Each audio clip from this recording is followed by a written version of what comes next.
राजस्थान में बेलगाम होते अपराधी और बढ़ते अपराधों को लेकर एक बार फिर भाजपा ने राज्य सरकार पर निशाना साधा है। भाजपा नेताओं ने प्रदेश में महिलाओं, नाबालिगों और कमजोर वर्ग पर अत्याचार की घटनाएं बढ़ने का दावा कर राज्य सरकार की कार्यशैली पर सवाल उठाए हैं। कमलेश प्रजापत एनकाउंटर मामला हो या फिर हाल ही में झालरापाटन निवासी युवक कृष्णा वाल्मीकि की हत्या, भाजपा नेता अपराध की हर घटना पर राज्य सरकार की कार्यशैली पर सवाल खड़े कर रहे हैं, क्योंकि प्रदेश के गृह महकमे की जिम्मेदारी खुद मुख्यमंत्री अशोक गहलोत के पास है। 2019-2020 के देश के जो क्राइम के आंकड़े हैं उसके अंदर राजस्थान अनफॉर्चुनेटली नंबर 1 स्थान पर है। महिलाओं के ऊपर क्राइम पर नंबर 1 स्थान पर है। दलितों के ऊपर जो अत्याचार हो रहा है, क्राइम हो रहे हैं, उसमें नंबर 2 से नंबर 1 के स्थान पर जा रहा है। राजस्थान की सरकार का एक ही लक्ष्य है और उस लक्ष्य के कारण यह सब हो रहा है, सत्ता में बने रहना। भाजपा की ओर से प्रदेश में बढ़ते अपराधों का मामला उठाने के बाद खुद मुख्यमंत्री अशोक गहलोत ने भाजपा नेताओं पर पलटवार कर जवाब दिया है। उन्होंने ट्वीट के साथ एनसीआरबी की रिपोर्ट के हवाले से राजस्थान के आपराधिक आंकड़े जारी कर सफाई दी है। उन्होंने लिखा है कि राजस्थान में अपराध के आंकड़ों को लेकर सोशल मीडिया में भाजपा झूठ फैला रहा है। सरकार का गठन होते ही प्रदेश में 2019 में अपराध के निर्बाध पंजीकरण की नीति लागू की गई। हर शिकायत की एफआईआर दर्ज होने से अपराधों का पंजीकरण ज्यादा हो रहा है, लेकिन एनसीआरबी के मुताबिक महिला अत्याचार के सबसे ज्यादा 59,853 मामले उत्तर प्रदेश में दर्ज हुए। भाजपा का दावा है कि 2020 में 2019 की तुलना में महिला अत्याचार 50% बढ़े, जबकि आधिकारिक आंकड़ों के मुताबिक वास्तव में वर्ष 2020 में महिला अत्याचार 16% कम हुए हैं। किसी भी प्रदेश में अपराध को पूर्णतः नहीं रोका जा सकता है, लेकिन अपराध के खिलाफ कार्रवाई कर न्याय सुनिश्चित करना सरकार की जिम्मेदारी है। सेलेक्टिव नहीं, जीरो टॉलरेंस पर हमारी सरकार काम करती है, जिसमें भी जो भी जांच होती है उसमें जो दोषी पाया जाता है उसके खिलाफ सरकार काम करती है। राजस्थान में अपराध के बढ़ते आंकड़ों को लेकर सियासत जोरों पर है। भाजपा ने अपराधों के बढ़ते आंकड़ों को लेकर राज्य सरकार पर निशाना साधा है, क्योंकि प्रदेश में गृह विभाग का जिम्मा खुद मुख्यमंत्री देख रहे हैं। लेकिन मुख्यमंत्री अशोक गहलोत ने एनसीआरबी के आंकड़ों का हवाला देकर भाजपा पर सोशल मीडिया के जरिए दुष्प्रचार का आरोप लगाया है। मुख्यमंत्री ने एनसीआरबी के आंकड़ों के जरिए उत्तर प्रदेश को महिला अपराधों में नंबर 1 बताया। ब्यूरो रिपोर्ट, जन टीवी।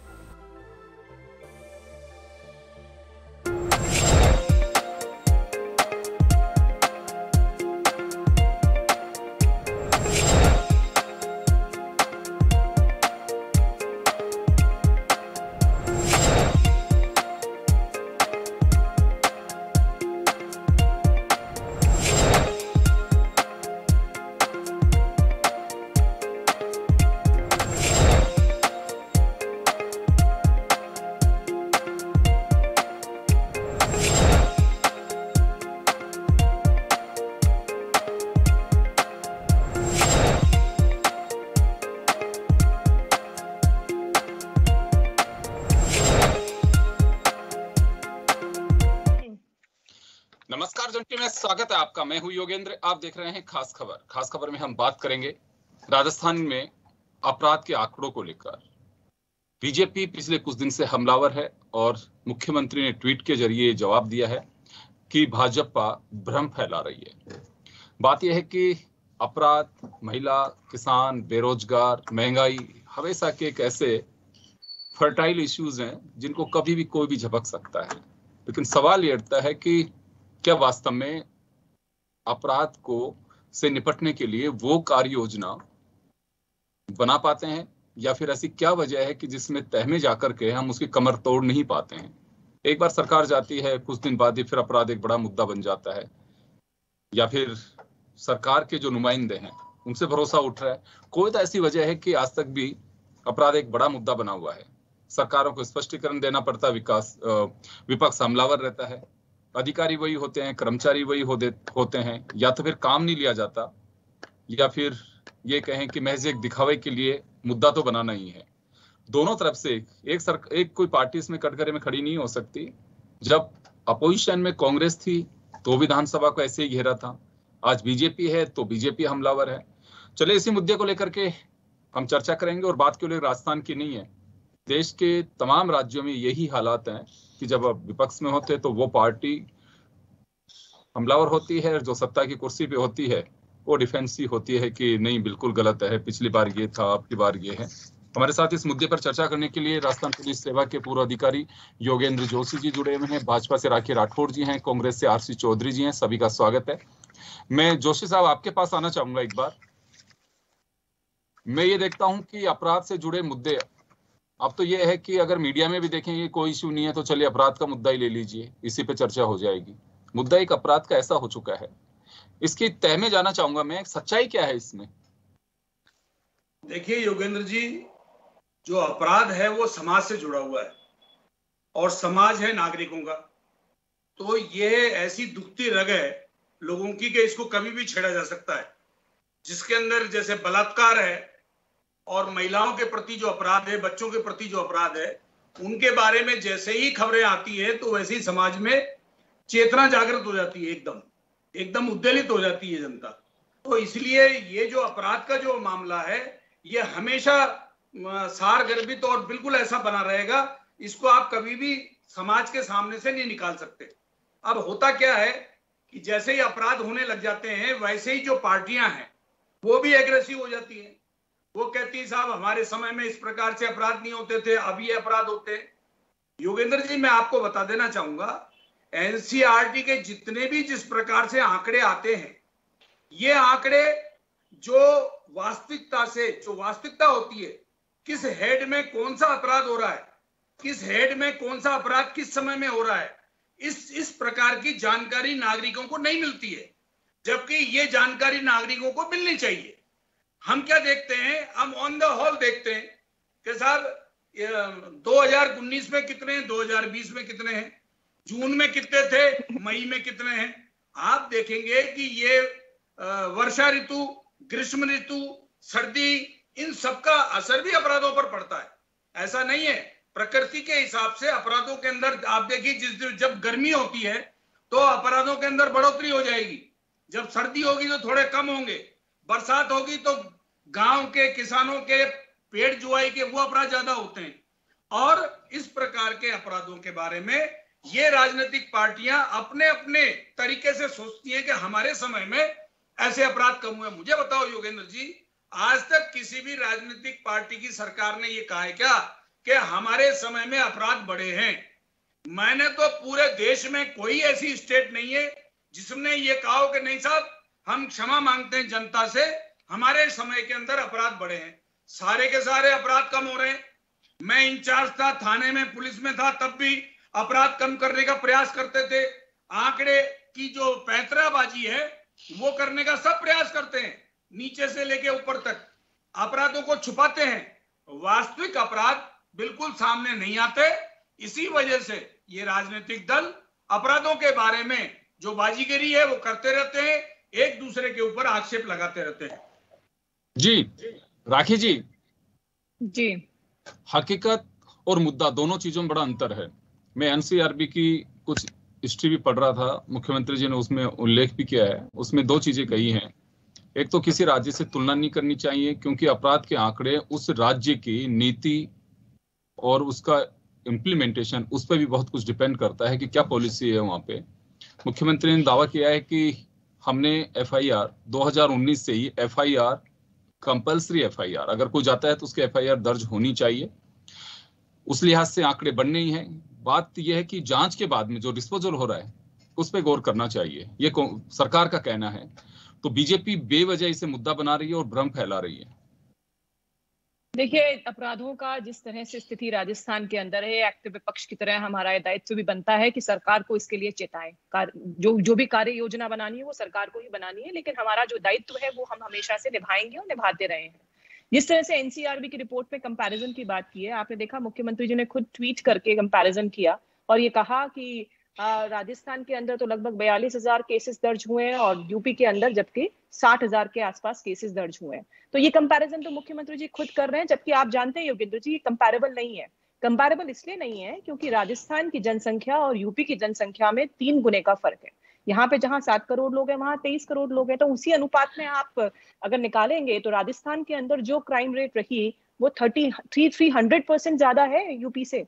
तो इतनी ज्यादा क्राइम रेट के साथ में कंपैरिजन, हमने नहीं कहा कि कंपैरिजन करो, लेकिन जो घटनाएं आप देखिए ना, अलवर में किस तरह की घटनाएं हुई, बीकानेर में, बारां में, गंगानगर के अंदर बार बार ऐसी घटनाएं हो रही हैं जिसके माध्यम से हम लोग कहना चाहते हैं कि सरकार को इसमें कोई ना कोई एक्शन लेने की जरूरत है।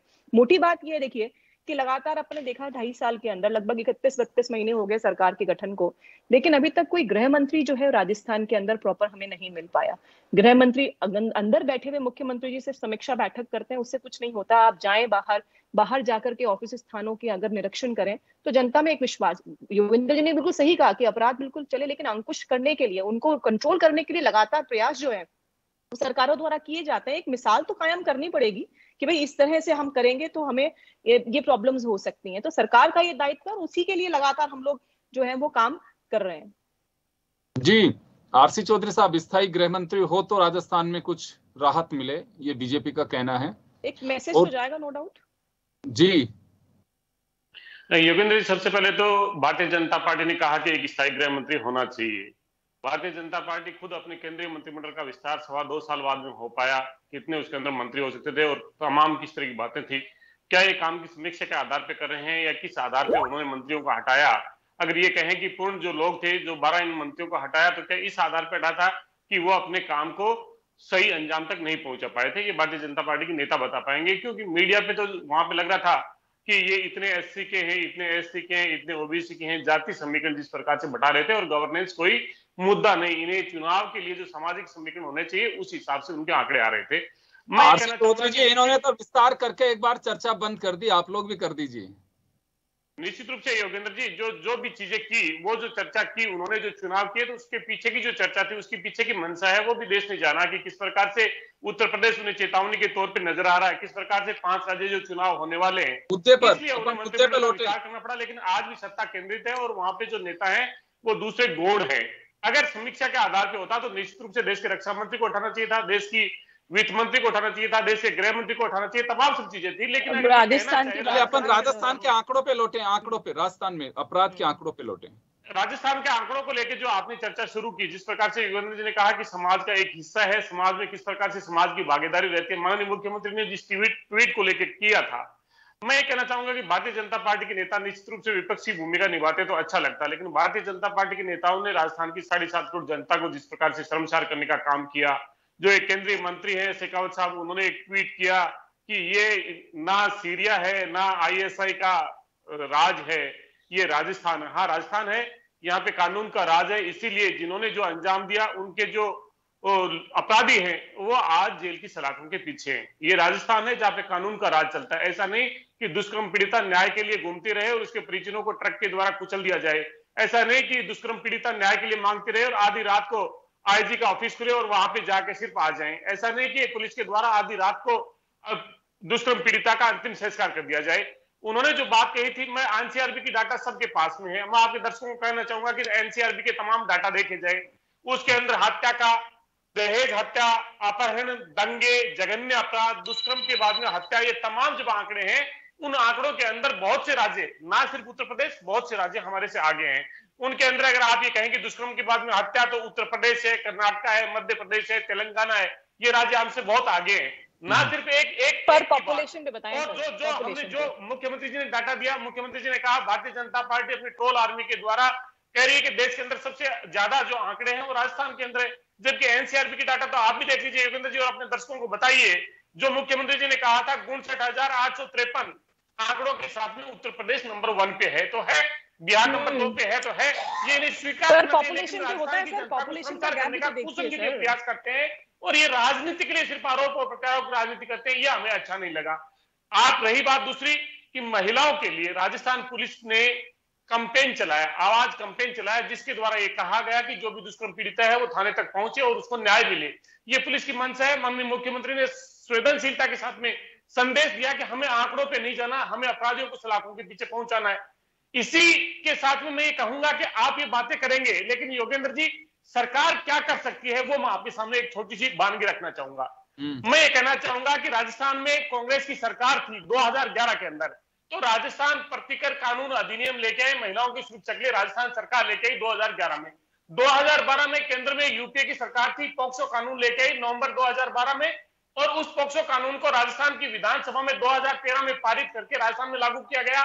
दुर्भाग्य से 2013 के अंत में भारतीय जनता पार्टी की सरकार आ गई, 5 साल मुख्यमंत्री रहे वसुंधरा राजे जी, लेकिन पॉक्सो कोर्ट की स्थापना नहीं की, सुप्रीम कोर्ट को इंटरवीन करना पड़ा और अपने अंतिम बजट में उन्होंने घोषणा की जो राजस्थान की सरकार ने बनाया, उन्हीं पॉक्सो कोर्ट के द्वारा दुष्कर्म पीड़िताओं को न्याय मिलता है। और जिस प्रकार से झुंझुनू की जो बातें कही थी, 26 दिन के अंदर दुष्कर्मी को फांसी की सजा दी गई और कोर्ट ने यह भी कहा कि ये जो केस है ये पुलिस के लिए स्टेडी केस होना चाहिए। चलिए आरसी चौधरी जी वापस लौट रहा हूं, वापस आ रहा हूं, उसी के आधार पर ये चीजें हो पाई। तो मैं साधुवाद देना चाहता हूँ राजस्थान की पुलिस को, राजस्थान की सरकार को कि वो संवेदनशीलता के साथ में तथ्य पेश कर रही है और जिससे दुष्कर्मियों को फांसी हो रही है। वापस आ रहा हूँ आपके पास में, वापस आऊंगा मैं योगेंद्र जोशी साहब के पास एक बार फिर जाना चाहूंगा। जोशी साहब एक बात मैं जानना चाहता हूं कि जब ये पॉलिटिकल पार्टीज आरोप लगाती हैं तो एक तो मैं जवान से लेकर के डीजी तक अधिकारी जो होते हैं उनके मनोस्थिति मनोबल पे क्या असर पड़ता है, क्योंकि ये जो आरोप मैं बता रहा हूं 1 महीने बाद में शुरू हो जाते हैं, सरकार किसी की भी जाती है तो एक अच्छा खासा मुद्दा मिलता है कि महिला, क्योंकि हमारे यहाँ सिस्टम क्या है कि असेंबली इलेक्शन के कुछ दिन बाद ही पार्लियामेंट के चुनाव आते हैं, मुद्दा तो चाहिए तुरंत, उसके बाद में 1-1.5 महीने के अंदर ही ये परिस्थितियां जब बदल जाती हैं, केवल मैच एक दिखावे के लिए इसे मुद्दा बनाया जाता है। और पहली बार नहीं, हमेशा यही देखता हूं मैं। तो क्या अधिकारी वही बदल जाते हैं, कर्मचारी बदल जाते हैं, या फिर जो हुक्मरान जो बदलते हैं उन्हें काम लेना नहीं आता? योगेंद्र जी हास्यास्पद है मामला। आप देखेंगे कि एक पार्टी का शासन होगा, वही राज्य कर्मचारी, वही पुलिस के कर्मचारी उनके लिए उनके खुद के खास होते हैं। जैसे ही सत्ता बदल जाती है वैसे ही जब दूसरी पार्टी आती है तो उनके खास हो जाते हैं। मुझे बताइए कि जो बीजेपी का जो शासन था पिछली बार, वही कर्मचारी, राज्य कर्मचारी आज मौजूद हैं, पुलिस के अधिकारी वही कांस्टेबल से लेकर वही अब तक मौजूद हैं। वो उस समय के कर्मचारी आज कांग्रेस की जो सरकार है उनके लिए काफी अच्छे माने जा रहे हैं। ये बीजेपी के शासन में ये बहुत अच्छा काम करते थे। मेरे ये समझ में नहीं आ रहा है कि इस प्रकार की तुलना ये कैसे कर सकते हैं। एक अधिकारी जो 5 साल पहले उसके शासन में काम कर रहा था, वही अधिकारी इनके शासन में काम कर रहा है। पहले वो क्या निकम्मा था या वो अच्छा हो गया, और अब वो आगे जो सरकार आएगी उसके लिए वो अच्छा हो जाएगा। ये सब बातें सरकार को चलाने के लिए, पब्लिक के अंदर इस तरह की भावना डालने के लिए कि हम आपके प्रति संवेदनशील हैं, इस प्रकार की बात बताने के लिए ये बातें करनी पड़ती है इनको, और ये जरूरी है। क्योंकि अब ये नहीं कह सकते हैं कि साहब हमारी सरकार है तो ये पुलिस वाले हमारे नहीं है, और दूसरे वाले इसलिए कहते हैं कि साहब चूंकि सरकार उनकी नहीं है तो पुलिस वाले उनके नहीं है। मैं ये बता देना चाहूंगा। एक चीज और मैं जानना चाहता हूँ जी जोशी साहब, एक चीज और मैं जानना चाहता हूँ।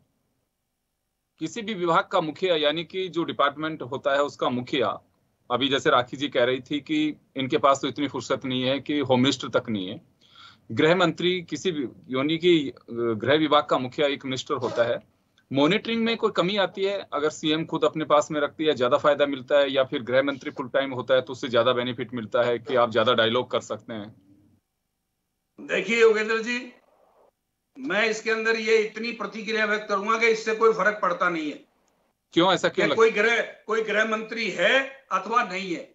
पहले गृह मंत्री थे तब भी मैंने देखा था, पहले उससे पहले गृह मंत्री थे तब भी मैंने देखा है। ये सिर्फ सिग्नेचर करने की अथॉरिटी से ज्यादा नहीं होते।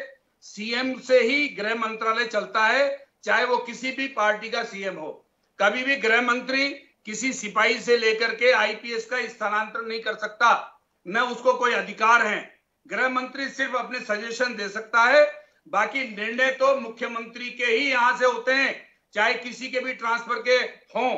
अधिकार नहीं है गृह मंत्री को, चाहे फुल फ्लेज गृह मंत्री हो जाओ, चाहे आधा फेज गृह मंत्री हो जाओ, इससे कोई फर्क पड़ने वाला नहीं है। असर पड़ता है विभाग, राखी जी का कहना है कि विभाग की मॉनिटरिंग पे असर पड़ता है, वो फ्री हैंड रहते हैं तो वो ज्यादा बारीकी से चर्चा कर सीएम जो ये मॉनिटरिंग करने वाले आईएएस अधिकारी होते हैं, और सीएम साहब के पास चाहे वो कोई सा भी सीएम हो, उनके पास अच्छे से अच्छा आईएएस अधिकारी होता है जो इन विभागों को कंट्रोल कर लेता है। डीजी को कंट्रोल करना है और क्या करना है, गृह विभाग, गृह सचिव मौजूद है, बहुत है। इसके अंदर जो पॉलिटिकल व्यक्ति आ जाता है वो भी इतना कुछ कर नहीं पाता, क्योंकि गृह मंत्रालय कभी भी मुख्यमंत्री किसी को इंडिपेंडेंट काम करने के लिए नहीं देता। मैं तो इसलिए नहीं कहना चाहता हूं, फिर अंदर की बात कहनी पड़ती है। अब जैसे मान लीजिए मैं आरपीएस था तो मेरा ट्रांसफर अगर मान लो होना था तो गृह मंत्री नहीं करा सकते थे, वो कहते थे भाई जोशी जी मैं रिकमेंड जरूर कर सकता हूं लेकिन करा नहीं सकता। तो इसलिए आप ये निश्चिंत रहिए कि जो ट्रांसफर और पोस्टिंग जितनी होती है उसमें इनके सजेशंस तो माने जाते हैं। अगर अच्छे सजेशंस होते हैं तो मान लेते हैं और अच्छे सजेशन नहीं होते तो नहीं माना जाता। लेकिन गृह मंत्री ये कह दिया कि साहब मैं इस आईपीएस को नहीं लगाना चाहता, मैं इस डीजी को बदलना चाहता हूं, ये गृह मंत्री के बस का नहीं है। सीएम कभी भी ये अधिकार गृह मंत्री को नहीं देते। जी राखी जी, आपके पास आना चाहूंगा। आपके सवाल का जवाब इन्होंने दिया कि फुल टाइम अगर गृह मंत्री भी होता है तो योजनाएं तो मुख्यमंत्री की यहीं से आती हैं। मैं भी कुछ कहना चाहूंगी सर। हाँ बिल्कुल, आप बोलिए। जी योगेंद्र जी, जिस तरह से जोशी जी ने ये बात कही, मैं बिल्कुल भी सहमत नहीं हूँ। नेतृत्व का फर्क पड़ता है, नो डाउट। अगर किसने हेड कर रहा है सिस्टम को, आज हमारी सेना वही थी, लेकिन ये मादा था आदरणीय मोदी जी का कि सर्जिकल स्ट्राइक जो है वो भारत के देश ने करी। डिसीजन मेकिंग जो है वो इन्होंने किया तो देखो उसी सेना ने, वही ऑफिसर्स ने जो काम करते हैं, लेकिन वो डिसीजन करना, वो इम्प्लीमेंटेशन करवाना, वो रिस्क लेना, वो सब काम जो है वो हम मोदी जी ने कहा। और आप जानते हैं अच्छे से बात कि ऐसा पॉसिबल नहीं था कि अगर उससे पूर्व जो प्रधानमंत्री थे अगर वो होते तो हमारा देश जो है वो सर्जिकल स्ट्राइक करता। तो निश्चित तौर पे देखिए क्या है, नेतृत्व क्षमता पे फर्क पड़ता है। अगर ऐसा होता तो सर मुझे लगता है कि सिस्टम ही खराब है, फिर तो कोई मंत्री, कोई मुख्यमंत्री मतलब कोई बनाने की जरूरत नहीं है। ऐसा नहीं होता। काम करने के लिए अगर आपके पास में अच्छा लीडर है तो वो नो डाउट काम करवाता है, और सुपरविजन से फर्क पड़ता है। जब गृह मंत्री जाएगा, डीजीपी से मीटिंग लेगा, एक प्रेशर नो डाउट उन पर होगा। आज देखिए हो क्या रहा है, ट्विटर पर हो रहा है या अंदर कमरे में बैठ करके सिर्फ समीक्षा बैठक हो रही है। मुझे लगता नहीं कि ये चीज कोई ऐसी ग्राउंड लेवल पे इंप्लीमेंटेशन, क्योंकि प्रैक्टिकल अप्रोच भी तो जरूरी होगी। तो मुझे लगता नहीं है कि आपने जो बात कही उससे मैं सहमत हूं, क्योंकि बहुत सारे आपने देखा कि पिछली बार जब यूपीए गवर्नमेंट सेंटर में थी तो नेतृत्व जो था उसमें आपने देखा कितने सारे भ्रष्टाचार सामने आए। आज नेतृत्व स्ट्रांग है तो कोई भी किसी भी तरह का स्कैम जो है वो सेंट्रल गवर्नमेंट के ऊपर नहीं हम करते। तो नो डाउट देखिए फर्क पड़ता है उस चीज का। और जहां तक देखिए लॉ एंड ऑर्डर का बात है, राजस्थान के अंदर आंकड़े सब दिखा रहे हैं। मुझे लगता है कि एक्सेप्ट करना चाहिए कांग्रेस गवर्नमेंट को कि प्रॉब्लम है, और तभी उसके इंप्रूवमेंट पे जा सकते हैं। आप समाज की बात करते हैं, समाज पे हमेशा से वो जोशी जी ने एक सवाल खड़ा किया था, राखी जी, योगेंद्र जोशी साहब ने एक सवाल खड़ा किया था कि आज तक मुझे ध्यान नहीं है कि किसी भी गृह मंत्री ने, मुख्यमंत्री ने या किसी पार्टी ने ये माना हो कि हाँ हमारे टाइम में अपराध बढ़े हैं। बात और कही योगेंद्र जी, उन्होंने एक बात और भी कही, उन्होंने कहा कि वो सजेशंस देते हैं। नो डाउट सजेशंस का फर्क पड़ता है। जब दो लोग मिलकर के काम करेंगे, सजेस्ट तो कर सकते हैं ना। अगर सजेस्ट कर सकते हैं तो हो सकता है कुछ अच्छा सजेशन आए। तो ऐसा नहीं है कि वन मैन शो से बेटर है हमेशा दो भले और दो मिलकर के काम करेंगे तो निश्चित तौर पे इतने बड़ी जनसंख्या वाला जो हमारा राज्य है उसमें इंप्रूवमेंट होगा। जी तो मैं जी सरकार को ध्यान दिलाने के लिए आप ये मुद्दा उठा रहे हैं अभी, क्योंकि कंटिन्यू चल रहा है। जनता की आवाज है सर, हम जनता की आवाज है, और जनता के लिए अगर कोई काम में प्रॉब्लम हो रही है तो हम निश्चित तौर पे उठाएंगे, उस बात को प्रॉपर तरीके से सरकार के सामने लेकर के आएंगे और सरकार उस पर एक्शन ले। राखी जी एक बात और मैं जानना चाहूंगा, एक बात और जानना चाहूंगा मैं, आप एक पार्टी की लीडर है लेकिन एक महिला भी है। मैं अक्सर देखता हूँ 24-25 साल से मैं जर्नलिज्म में देख रहा हूँ, कोई भी पार्टी कभी भी आप देखिए कि जब उससे सीधा सवाल पूछा जाता है कि आपके टाइम पे अपराध बढ़ रहे हैं या अपराध हो रहे हैं, ये घटना हुई है, उसका जवाब ये होता है कि पूर्ववर्ती सरकार के वक्त ये हुआ था। मैं ये इस वजह से कह रहा हूं कि गृह मंत्री जी गुलाब चंद जी कटारिया साहब जब भी कभी विधानसभा में किसी मुद्दे पर बात होती थी तो आंकड़े पूर्ववर्ती सरकार के आते थे। आज भी यही हो रहा है। आज सरकार से अगर जवाब मांगा जाता है तो पूर्ववर्ती सरकार के आंकड़े पेश किए जाते हैं। ऐसा क्यों? कभी महसूस होता है कि ये जवाब नहीं है? नहीं, जवाब नहीं है, लेकिन ये एक बहुत बड़ा तरीका है काम करने का। देखिए होता क्या है कि आप कंपैरिजन तो करोगे ही जब आप बात करते हैं हम इस समय के लॉ एंड ऑर्डर की। जवाब भी तो होना चाहिए, जो घटना है उसका मूल जवाब भी तो आना चाहिए।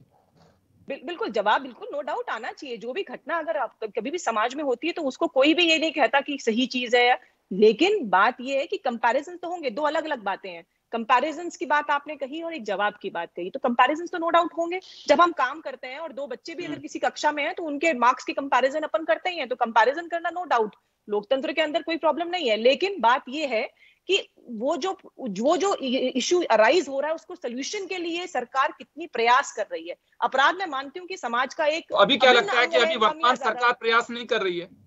सर देखिए, पॉक्सो एक्ट की बात अभी चौधरी जी ने कही, लेकिन 2.5 साल के अंदर सिर्फ एक केस का आप एग्जाम्पल दे पा रहे हैं। आप देखिए 2.5 साल के अंदर इतने सारे, अभी अलवर का जो केस है आप सुनकर के रूह कांप जाती है योगेंद्र जी आपके। इस तरह के केसेस के लिए मुझे लगता है कि इस तरह के और सारी मिसाल पेश करने की आवश्यकता है। सरकार को समाज के अंदर एक मैसेज देने की आवश्यकता है कि अगर ऐसा हुआ तो स्ट्रॉन्ग एक्शन लिया जाए। दो बातें राखी जी, दो बातें, एक तो सरकार काम ही नहीं कर रही है, या एक ये है कि जो गति होनी चाहिए काम की वो धीमी है। क्या मान क्या रहे हैं अभी, क्या मानते? दोनों बातें हैं। देखिए योगेंद्र जी, अपने देखा 2.5 साल के अंदर किस तरह से खींचतान जो है वो सरकार के अंदर रही। कांग्रेस पार्टी की जो खींचतान है उसका खामियाजा जो है वो जनता को भुगतना पड़ रहा है। और ना कि सिर्फ इसमें ही, आपने पिछली बार भी देखा, इन्हीं के नेतागण हमेशा ये कहते हैं कि जिस जनता का वादा हम लेकर के आए थे, जिस वादे के साथ हम सरकार में आए थे, वो वादा हम पूरा नहीं कर पाए। मैं अपना स्टेटमेंट नहीं बोल रही हूँ, मैं तो वही बात बोल रही हूँ जो इन्हीं के जो उस समय के प्रदेश अध्यक्ष थे उन्होंने ये स्टेटमेंट्स के। अभी देखिए आप बहुत सारे हरीश चौधरी जी, वेद सोलंकी जी लगातार ये बात कह रहे हैं कि काम नहीं हो रहे, और उसका प्रॉब्लम ये है कि इंटरनल इश्यूज है इनकी। आपसी चलिए समय कम है, मैं एक बार आरसी चौधरी जी से जवाब दिलवा दूं। समय कम है, आरसी चौधरी साहब से जवाब दिलवाता हूँ। चौधरी साहब सुन पा रहे हैं मुझे? हाँ सुन पा रहा हूँ योगेंद्र जी। जी, अभी राखी जी को सुना आपने। एक तो फुल फ्लैश अगर गृह मंत्री होता है तो उसके क्या एडवांटेज है उसका इन्होंने पूरा बताया अभी। और दूसरा कि तुलनात्मक आंकड़े तो पेश किए जाएंगे, लेकिन सरकार अलग अलग तरीके से बताया इन्होंने।